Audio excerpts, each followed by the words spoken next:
Okay, so you did your subdomain enumeration and you have all these domains. You started from the beginning, you went through the recon process, you used your passive tools, used your active tools, used everything, and now you have this huge list of domains that you're not sure what to do with next, and that's what we're going to cover today.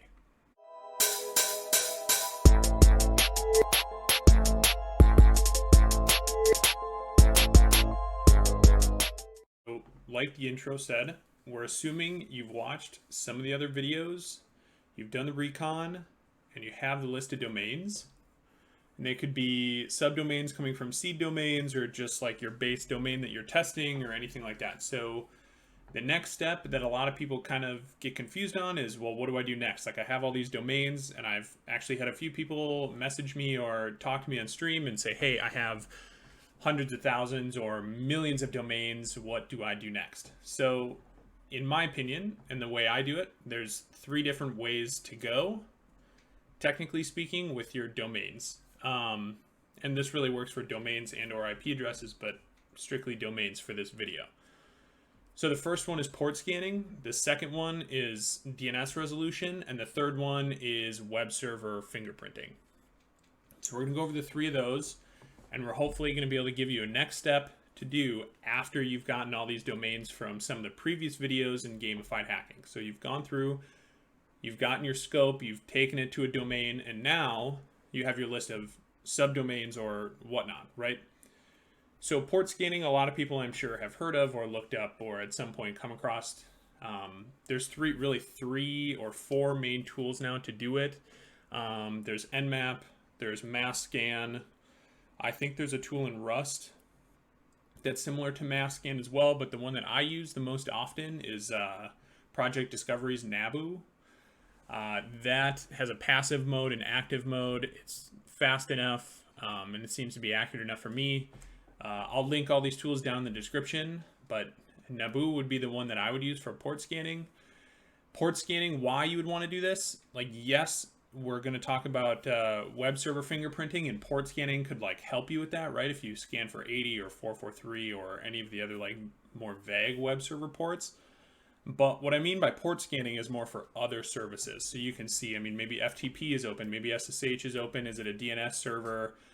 Is there something hidden on like a really random port on the list of, 65,000, whatever ports that are out there? This could be a step. I know some people that do it, some people that don't do it.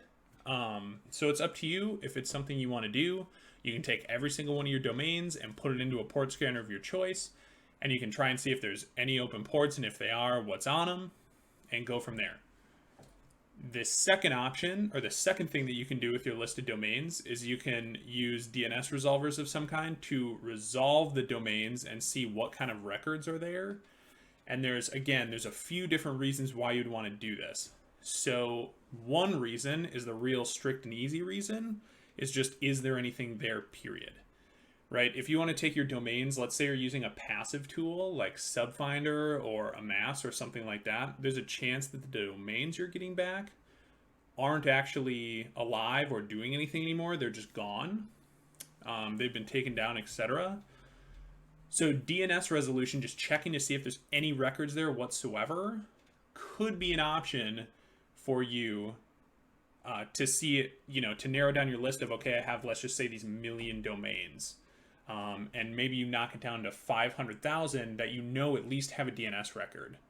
And then that way, when you do further scanning from there, maybe you want to do the resolution before port scanning, maybe you want to do resolution before the web fingerprinting, maybe you just want to do resolution right away. So like, okay, these are my domains and these are the ones that actually have something sitting on them as far as a record, right? It may not be a web server, or it may not be like open ports or anything. It could literally be a text DNS record. But something's there, and the domain is at least active or something exists there. Or you could use DNS resolution to maybe actually specifically hunt for certain DNS vulnerabilities. So the 2 that I would recommend that are actually kind of easy to start with and do research and get into would be subdomain takeover and then DNS takeover or zone takeover, depending on how you do it. Subdomain takeover, you would be looking for A records or CNAME records. A records point to an IP address, so you'd be looking for dangling IPs. to get subdomain takeovers. And CNAME records, you'd be looking for like, your normal fingerprint to service, see if it, there's a DNS record pointing to a CNAME that's available to be registered, go and register it yourself. And you've essentially taken over the domain until the DNS record goes away. So if I was searching for something with strictly for subdomain takeover, maybe I would take my whole list of domains and I would just resolve them to look for A records and CNAME records. And then it would print all those back. And then from there, I can map out, okay, these records are the ones that do that, and you can continue going down that road. The other one is DNS and or zone takeover, and that's more or pretty much restricted to name server records, right? So it'd be the same idea. I'd take my list of domains and try and resolve them to name servers, all the name servers, as you go through the zones. If you don't know what zones are, I recommend you go through, learn your DNS, and DNS zones and stuff like that. But you could grab all the name servers through all the zones of the domain and basically go see if they're registered. If they're not, try and register them. And there's ways to go through that we'll probably go through in a different video, and or there's a video by another guy who works at Synac, or works as a part of Synac, Firewall. Look him up on Twitter, and he has a really good DNS takeover video as well that he just put out. But if you're trying to automate the recon to turn your list of subdomains or domains that you have into possible DNS zone takeovers, you could basically take your list of domains and resolve them only looking for all the name servers. So you can run a trace, you can, see all the name servers that it goes through and check each one, right? And see if you can get zone takeovers. So quick demo on like some DNS resolution stuff and like some different things you could talk about that we just went over. So I think I have some commands saved here, hopefully, ready to go for the video. So if you look at something like this is a domain again. Thanks, shout out to Firewall. We talked about this on stream a couple days ago. So now I'm putting it in a video. So DNSX is the tool from Project Discovery that I use for DNS resolution stuff. Now I was using pure DNS. I had issues with it, so we're swapping over to this one. So if this flag, we're just looking for the response, and this silent flag is just stopping like the big banner at the beginning. Other than that, we're just piping this one domain in there and seeing if it resolves, right? So one thing I wanted to point out here is when I just try and resolve this domain, nothing happens, right? Meaning it didn't resolve. But if I try and resolve a domain like BugCrowd, which we all know exists, unless it's suddenly down right when I do this demo, it comes back. And DNSX like defaults to looking for A records. So it comes back with bugcrowd.com and 2 IP addresses for A records. So those are the 2 A records that come with bugcrowd.com, right? Perfect. So the problem is that technically this subdomain might exist. But again, when we're looking for everything, that could mean you might be getting a bunch of different codes, right? So DNS codes say that you can get, a no error, server error, refused, NX domain, and I think there's like 4 or 5 other like more obscure ones. But the thing is that DNSX automatically won't hand you something back that server errors or is refused, because then you can't grab the rest of the, if it's refused or server error at the name servers, then you can't grab any of the other records, right? So the problem with that is that server error, the serve_fail command, the serve_fail and the refused responses actually could be an indicator of zone takeovers, which we talked about before. So if you're piping all of your domains into DNSX, just running it default, or even if you do, here and I do DNSX and I say I want it to look for name servers, it still doesn't give me anything. But the server's there, right? So if I did command this, and I'll just copy this over here, right?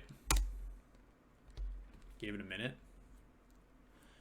It will actually come back with a serve_fail, not an NX domain. NX domain means like, I have no idea what you're looking for, man. Like it doesn't exist. Serve_fail means that the name server that was responsible for serving it failed to serve it. It either doesn't know where to go or had some other issue, right? But when I resolve it just basic with this, it doesn't come back because it's a serve fail. So it's only giving me the no error responses for response codes by default. But if I go back through my commands here a little bit, with DNSX, we can actually filter for response codes. So if I'm looking for zone takeover, for example, I could say, okay, give me the response, but don't give me the A record, NS record. Don't give me the record. Just give me the response code if it's one of these three. If it's serve failed, refused, or not, or there's no errors, right? So if you do it for bug crowd, right, now it's just saying no error. It's saying like, yep, there's records there, we found a no error, like done, fine. But if we do this one again now, this domain, oops, and we paste that in there, what you're going to see is it actually will at least return it to us now and say like something's going on with this domain, but now it's going to say it's serve failed. So this for me would basically be a sign of like, okay, now I should be catching this serve fail and like maybe let's say going to look for a zone takeover, going to look for something like that, right? And this is different ways that you can resolve stuff because maybe you don't want these serve fails, right? Like for instance, if you're just going to take your list of domains, resolve them, and then look for web ports. So you're just trying to use the DNS resolution step to just take your huge list of domains and make them smaller. So you're not sending as many HTTP requests when you're probing for web servers. Then you don't care about the serve fails or the refused or, name server records or anything like that. All you're looking for is the ones that would, matter for like web browsing, CNAMEs, A records, stuff like that, right? But if you're using this resolution step to look for DNS errors, like zone takeovers, subdomain takeovers, whatever, then you may also need to either play with the flags that look for specific records, like CNAMEs or A records, examples for like subdomain takeovers, or if you're looking for zone takeovers, maybe you need to look at this response code, and maybe I don't even want the no error ones, right? If I'm just doing this resolution because I want to find possible zone takeovers, maybe I'm not even doing this no error flag and I'm just looking for serve fail and refused because those are normally good signs of a DNS zone takeover, right? So just want to throw this in there as kind of an example to go through what kind of the possibilities are when we talk about like different reasons for using DNS resolution.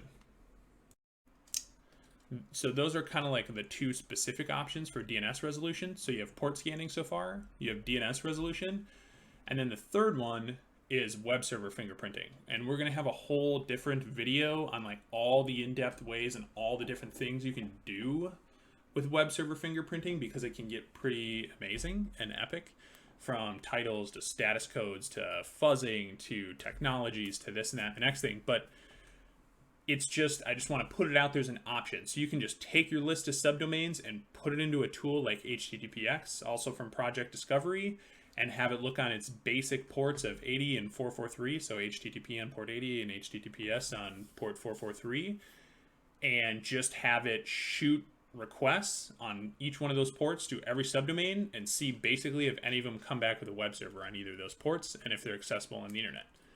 And that could basically take your list of subdomains to subdomains that you can actively hit in a web browser with curl or fuzz or something like that, right? And then from there, again, it gets way more intense. And you basically open up the whole can of worms of what do you do now that you've landed on a web server, which we will talk about in a different video later on.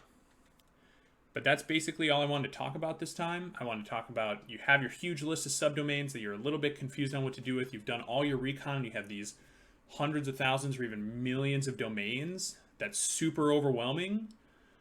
And the next step to zoning them down, to getting them from a huge list of domains to the ones that you actually would probably be interested in and looking or hunting on, or whatever vulnerability you're specifically hunting for, would be those three options. You're either port scanning, you're resolving them in some way with DNS resolution, or you're trying to fingerprint web servers.